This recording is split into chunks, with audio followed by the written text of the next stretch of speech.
So the question that I'm asking today is there life after mental illness?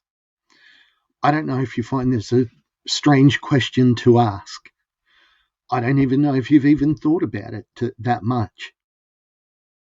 Most people that live with mental illness and suicidality, suicidal ideation, don't think that their life can get any better. In fact, they think that their mere existence makes life harder for everyone around them, not just themselves, because they see themselves as the cause of all the pain that they see around themselves. But the question for me comes down to, can you live again once you've got a diagnosis of any kind of mental illness? I'm going to say yes, and I'm going to tell you why I say yes on STP today. Let's dive in and see what happens. Welcome to Shattered the Podcast. STP is the story of my journey from the depths of mental illness to a place where I could live again.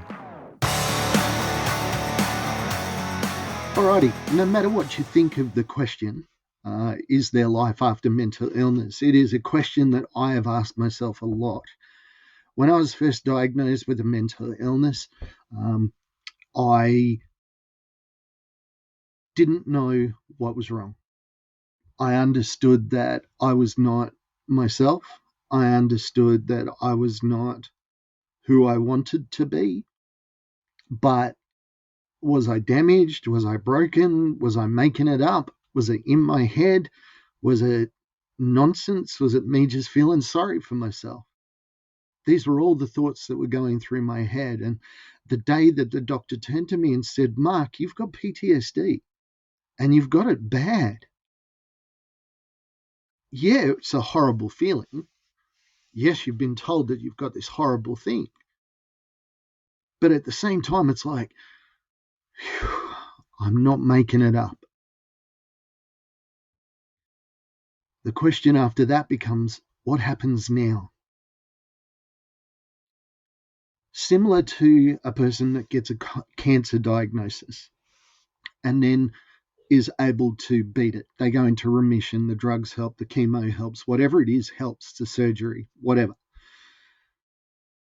You don't ever say that they are a cancer person, but they're a person that lives with cancer, and that cancer may not rear its ugly head all the time, but they have to keep a check on it.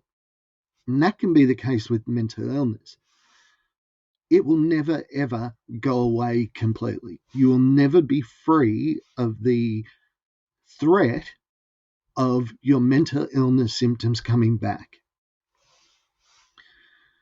Say somebody with high cholesterol, they need to change their eating habits. They don't just change them for a little while and then go back to their bad eating habits. They have to do the things to make their quality of life work. That's how it is with mental illness.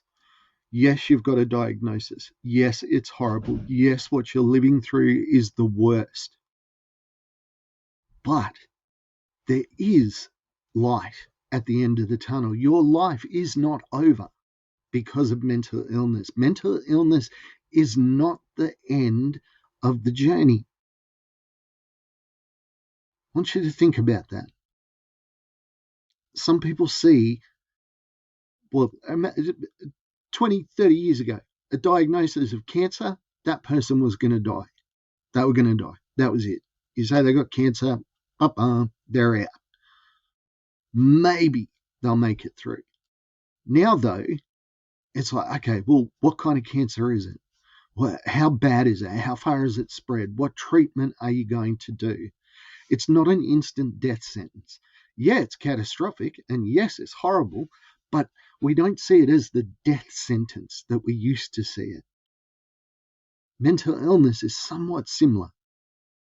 It can seem like my life is now going to be a living hell because my mind, for whatever reason, is damaged in such a way that the chemicals aren't allowing me to live a so-called healthy mental life. The proof is in the pudding here. I, in the last 17 years, have lived with constant depression, anxiety, PTSD, complex PTSD. Self-worth is an issue for me. Why would I do anything because I'm so hopeless and pathetic that it wouldn't make a difference anyway? Well, a funny thing happened to me after I was diagnosed. I lost a couple of jobs. I was working in places that just weren't right for me. The public service. And I had a breakdown, a massive breakdown. And this led to a suicide attempt. I tried very hard to end my life. You could have said at that moment when I was lying in the psych ward covered in pepper spray, the other people in the psych ward afraid of me, that my life was over, that was the end. I know that my wife considered that to be a turning point. If things don't change, our lives together would end. Now, the thing is, I was committed to getting better, and I renewed that commitment with my wife every time we were in a doctor's appointment. Every time I went to a psych, I didn't want to go. Every time I took my pills, I hate taking pills. It's reaffirming to my wife that I want to get better.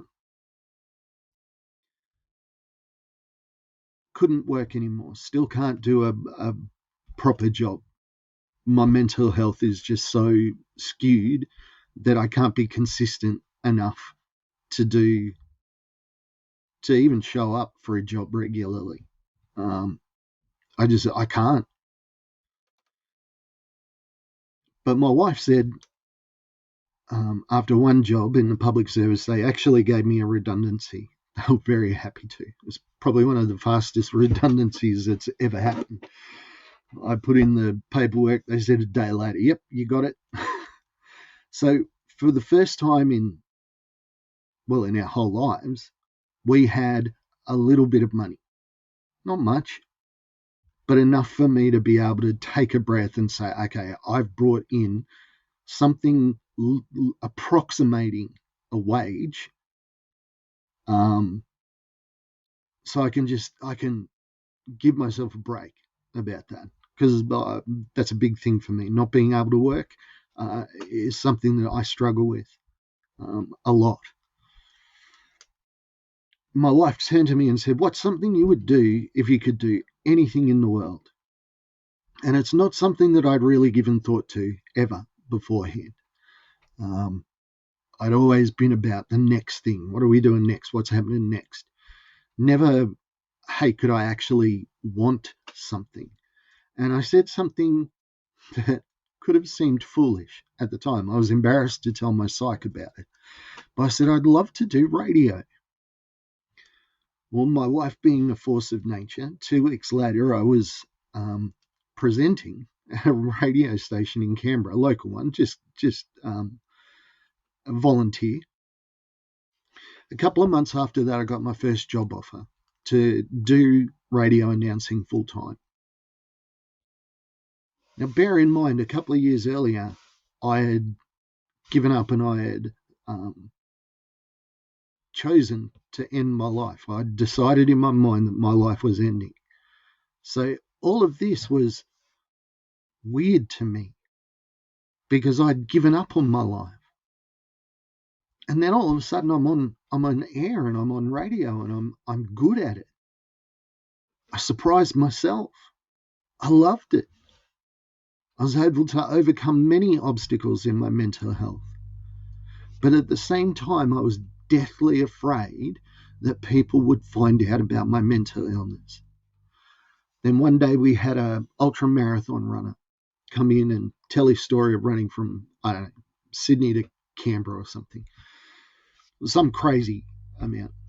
And I just said to him at the end of the interview, I didn't even think about what I was saying, but it was along the lines of, as somebody living with mental illness, I want to thank you for your courage. Something like that, something polite, nice to end an interview on.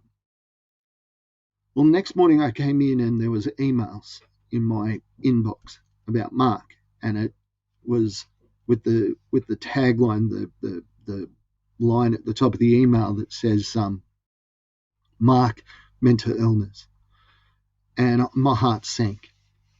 Um, I nearly went into a panic attack. I had the tools to breathe through a panic attack at that stage, and I forced myself to keep reading.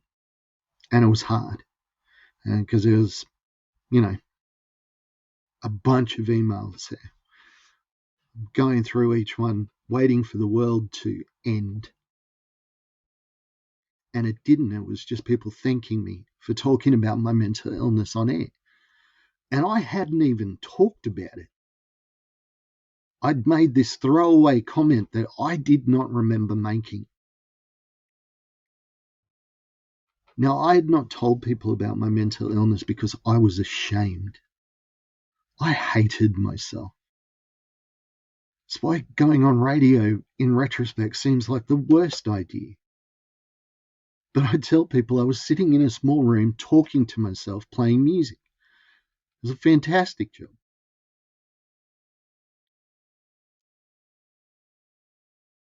And before I mentioned my mental illness, when people would come into the station, it was always, oh, we want to meet Mark, the guy behind the microphone.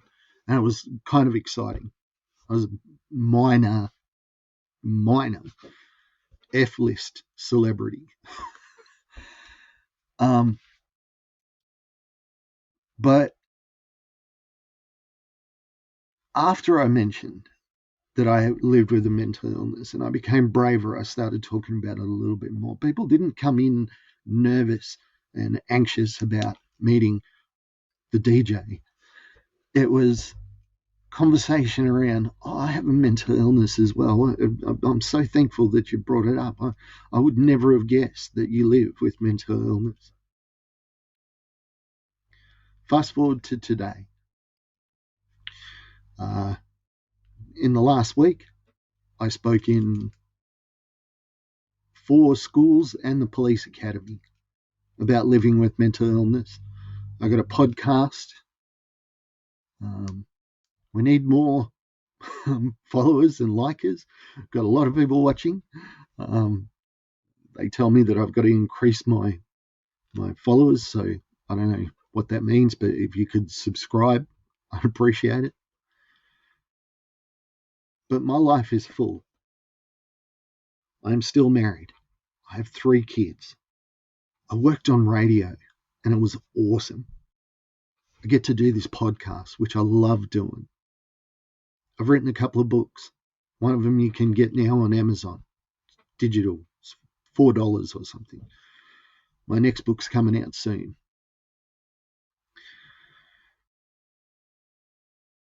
There is life after a diagnosis with mental illness. I promise you. I guarantee it, because I'm living proof. If you're willing to do the work, if you're willing to trust the team around you. Quite literally, at times, I've had to use my team, turn to my wife and say, I'm thinking this. Is this right? And she's able to say, well, no, of course not. The level of trust that takes. And some days are hard. Some days are still shocking. But I'm living a life that I like. Yeah, there's things that I'm working towards, things that I want to change, things that could be better. But whose life isn't like that? I just want you to know. And I'm talking to anybody that is living with suicidal ideation. There is life after this. You aren't alone. Reach out, ask for help. I promise you, there is life after mental illness. Even if the diagnosis doesn't go away, still with you, you can still live a wonderful life. And I really hope you do. Hey, thanks for joining us on STP. We'll be back next week. As always, have a great one. Bye for now. Hey, thanks for joining us on Shattered the Podcast. I'm Mark. Special thanks to my producer, Meredith Brosnan, and also to Torian, Kevin, and Lorraine. And we can't forget the amazing band Adelaide, who let us use their song as our theme. For more information, check us out on all your socials, STP Shattered the Podcast.